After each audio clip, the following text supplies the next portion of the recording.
This Monday, South Korea and the U.S. combined forces will launch a two-day naval drill involving the U.S. flattop Nimitz. Seoul on Monday will also welcome U.S. Special Representative for North Korea Policy, Glyn Davies. Our Kim Yeon-ji has the details. The U.S. nuclear-powered aircraft carrier Nimitz, one of the world's largest warships, will take part in this week's joint naval drills. The 97,000-ton Nimitz made a port call at the southern city of Busan on Saturday and will join the two naval forces in Korea's southern and eastern waters off the city of Pohang. This naval drill is the first ever joint exercise involving the Nimitz warship, following another joint 5-day anti-submarine drill in the West Sea that concluded Friday. The Combined Forces Command said this week's naval drill is to further enhance military readiness and interoperability between the allies.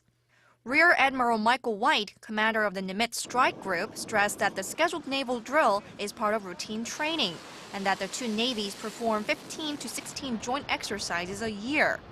However, Pyongyang on Saturday strongly condemned Seoul for the planned military exercises, calling them an act of provocation.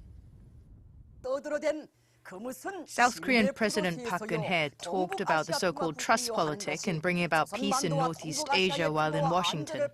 But now we all know that those were just words from the very entity destroying peace and stability in the region, aimed at disguising the true warmonger.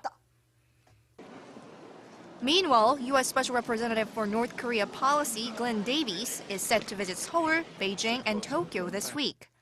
First off, Davies will meet with his South Korean counterpart Im Sung-nam in Seoul and discuss follow-up measures on North Korea after the Korea-U.S. summit, which concluded Friday.